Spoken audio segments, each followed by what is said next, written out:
Friends, मैं प्रियंका। मैं आपसे सीटेट के फर्स्ट पेपर बाल विकास शिक्षा शास्त्र से कुछ टॉपिक शेयर करूंगी।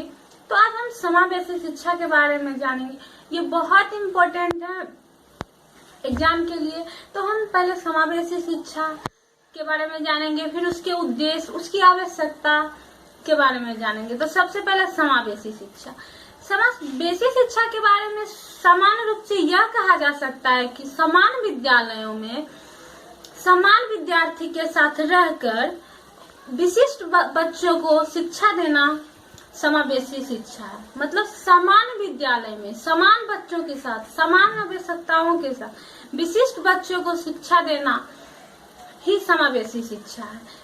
इस समावेशी शिक्षा में बच्चों को जो हमारा पाठ्यक्रम होता है वो विशिष्ट बच्चे के हिसाब से बनाया जाता है, वातावरण उसके हिसाब से बनाया जाता है, जिसमें असमर्थ बालकों का, इसका उद्देश्य सिर्फ यही है कि उसमें असमर्थ बालक या विशिष्ट बालक उसका भी सर्वांगीण विकास हो सके। समावेशी शिक्षा में असमर्थ व सामान्य दोनों प्रकार के बालक होते हैं।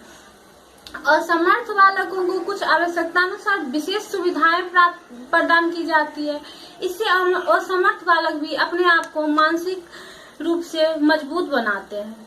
समावेशी शिक्षा में बालकों में आपसी सूझबूझ का विकास होता है। बालक एक दूसरे की सहायता करते हैं तथा समायोजन में भी मदद मिलती है।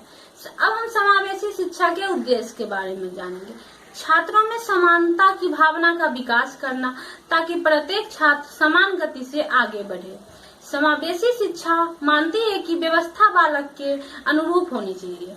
छात्रों के अंदर समायोजन, मानसिक मजबूती प्रदान करना। असमर्थ बालकों में सामान्य बालकों के साथ पढ़कर उनका आपसी समन्वय बनाना तथा पूर्वाग्रहित सामाजिक उपेक्षाओं से बचाना। असमर्थ बालकों के लिए भी पुस्तकालय, खेल, कला, संगीत आदि का व्यवस्था करना तथा उसमें सहभागी बनाना। शिक्षक बालकों के पर व्यक्तिगत रूप से ध्यान देना। इसमें बच्चे पर टीचर व्यक्तिगत रूप से ध्यान देता है। तो ये हमारा समावेशी शिक्षा का उद्देश्य था, जिसमें हम बहुत सारे चर्चा किए। अब हम समावेशी शिक्षा की आवश्यकताओं के बारे में जानेंगे। समाज में विभिन्नता को देखते हुए विद्यालय में इसके प्रति संवेदनशील होने की आवश्यकता है। बालकों में समानता, सहयोग, समायोजन, प्रेम, सहानुभूति, नैतिक गुणों के विकास तथा असमर्थ बालकों के मानसिक दृढ़ता प्रदान करते हुए अपेक्षाओं का हीन भावना से बाहर निकालना, ये हमारा आवश्यकता था। अब हम इसमें जो वंचित बालक होते हैं, जिसको शिक्षा नहीं मिल पाती, कुछ उसके बारे में चर्चा करेंगे।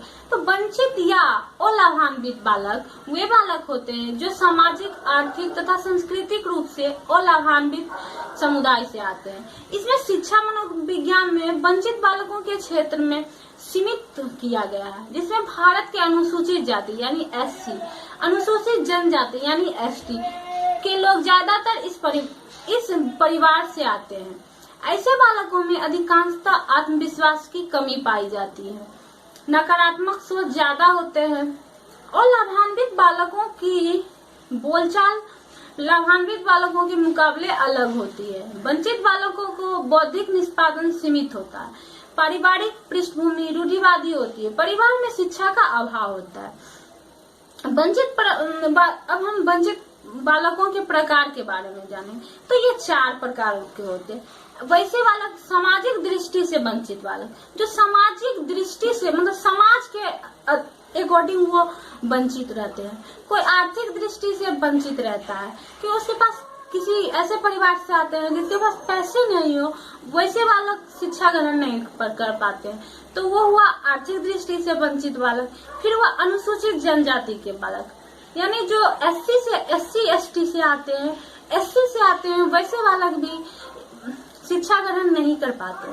तथा अनुसूचित जनजाति के बालक, ये बालक भी शिक्षा ग्रहण नहीं कर पाते हैं क्योंकि आर्थिक तनाव या जातिवाद, इस वजह से भी ये शिक्षा ग्रहण नहीं करे। अब वंचित के प्रभाव, अगर कोई बच्चा शिक्षा ग्रहण नहीं कर पाता है तो उसके क्या प्रभाव होते हैं। संज्ञानात्मक विकास में कमी होगी, उसके सोचने की क्षमता में कमी होगी। अगर कोई बच्चा नहीं पढ़ेगा तो हम समझ सकते हैं उसमें क्या कमी आ सकती है।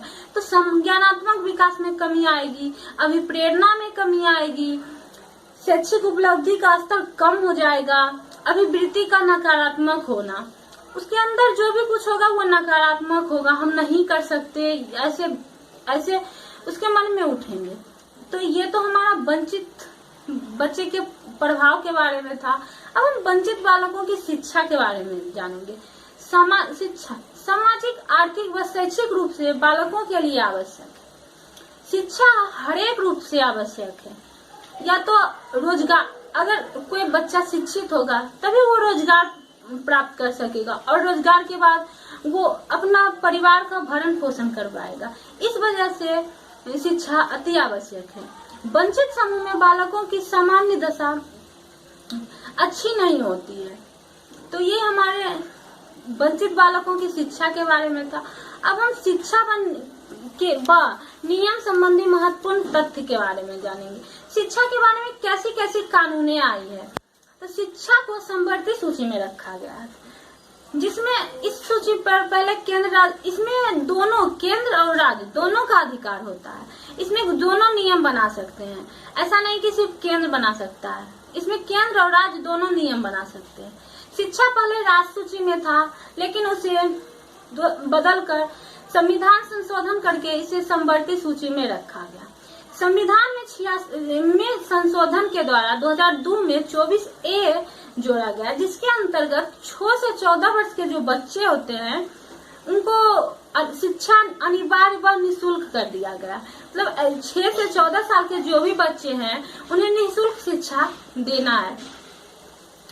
अब है अल्पसंख्यक समुदाय की शिक्षा हेतु अनुच्छेद 30(1) और 2 में दिया गया है। जो अल्पसंख्यक, जो गरीब परिवार से आते हैं, उनको शिक्षा का संविधान में जोड़ा गया है। महिलाओं, बच्चों तथा पिछड़े वर्गों की शिक्षा हेतु अनुच्छेद 15 का 3, 4, 5, 6 में विशेष प्रावधान दिए गए। तो आज हम समावेशी शिक्षा के बारे में जाने हैं, शिक्षा के नियम संबंधी महत्वपूर्ण कानून के बारे में जाने हैं, वंचित बालकों के बारे में जानने हैं। तो आज के लिए धन्यवाद। कल कुछ और लेके आऊंगी।